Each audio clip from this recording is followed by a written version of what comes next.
Hi, this is Deborah at the Labyrinth, and I'd like to talk to you a little bit about the holiday we have coming up, which is Samhain, or Halloween. Now, it is the most revered holiday in the Wiccan religion or tradition, and what it means is in the Christian religion, it is All Saints' Day on November 1st. And Samhain is a very old holiday. It has been incorporated into other religions and moved forward. But what it is we are revering our ancestors and our loved ones that we've left behind. Years ago, people didn't live that long. People died of disease, of hunger, accidents, more so than now. And so we had a higher death rate and people didn't live as long.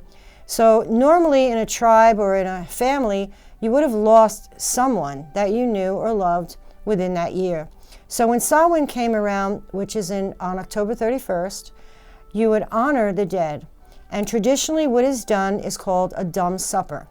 A dumb supper is when you have salt, an apple, and of course you're going to have some wine with your ritual, and some bread. And each thing represents something: the salt of the earth, the bread of life. These are the things that the correspondences tell us. And you would sit down with a plate, and you would also have an empty plate next to you for your dead relative to come and visit you on that night, because Samhain is considered the night of where they call the veil is the thinnest between the living and the dead. And this tradition goes back many, many years if you want to research it in many different cultures. So we would have the dumb supper. We would invite our ancestors to come in to be with us. Also, we've had animals come in that we've loved. Anyone that you've loved, positive energy, you're going to invite them in. It's also a great night for divination, scrying, using tarot cards, and any kind of intuitive work. There is also a myth that you might want to look up, which is very relevant to the holiday. It is called the descent of Inanna. And Inanna is a very old, ancient Babylonian goddess, and it talks about the descent that she goes into the underworld. And there are many gates, and at each gate she leaves a part of herself to find herself, and then she is reborn. I do suggest that you look this up and read the descent of Inanna. There are many different versions out there. There's also one version that was done by an archaeologist. I can't remember the author's name, the archaeologist's name, but it is called Inanna, the Queen of Heaven. If you want to look that up, I usually have the book in, but I don't have it right now, unfortunately. And it goes by the cuneiform that they found, and they also put down the myth of Inanna's descent.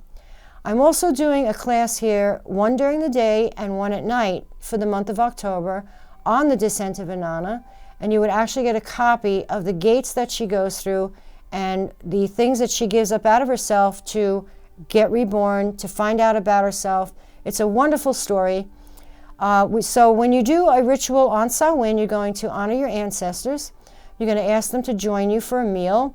Now the meal, we call it a dumb supper because you don't speak through that meal. While you are eating that meal, you do not speak, because you want to have yourself not using as many senses as possible so that you can get information from a deceased loved one. Then we also do the descent of Inanna on that night, and that is more for a lot of our own introspection and going into the deepest, darkest places inside of ourselves in order to find out something about ourselves to give us enlightenment and wisdom, and then we come back up into the earth plane. So it's very interesting to do these things on Samhain. The colors that are related to Samhain are orange and black, of course. Also the pumpkins, and if you want to do a nice little fun thing, you can take some gourds that you can get them in the Publix or any kind of supermarket. A lot of times you can get the dried gourds. You can also use the fresh gourds, even an acorn squash, any kind of squash, and hollow it out like a jack-o'-lantern, and you would put the tea light in there or a candle, and that's what they really used to use before the pumpkins. They would use gourds. So if you want to do something traditional, you could do that. There's also a really nice craft that I would do with my group, and we would make shriveled witch faces out of apples. And what we would do is we would peel the apples, and then we would make a little divot for the eyes, a little divot for the nose, and a little divot for the mouth, and then you would string them up, and then you would hang them, and they would dry. And as they dry, they would shriveled up, and then you'd see an eye, a nose, and a mouth, and every one of them was different. Another great thing that you can do during this season, and because we're living in Florida, we have a lot of them, coconuts. You can take a coconut and you can hollow that out, like a jack-o'-lantern. You can put a candle in it and you can hang it, and we call them jack-o'-nuts. They're pretty crafty. Be careful cutting them because they're tough. Another thing that you can do for this holiday is that you can do the bobbing for apples, which is, we also do that in a ritual, along with our ritual, is bobbing for the apples, which is kind of fun. And so there's many different crafts and many different foods that you can have for this holiday. But traditionally do the dumb supper with the salt, the bread, and also some wine and the apples. And each thing represents something. If you cut an apple in half and you hold it up, you'll see a 5-pointed star in the middle. So each food is symbolic to a meaning of something.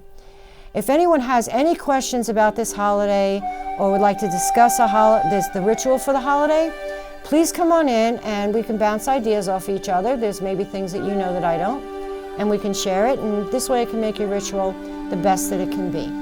So thank you very much, and have a safe, happy, and healthy Samhain.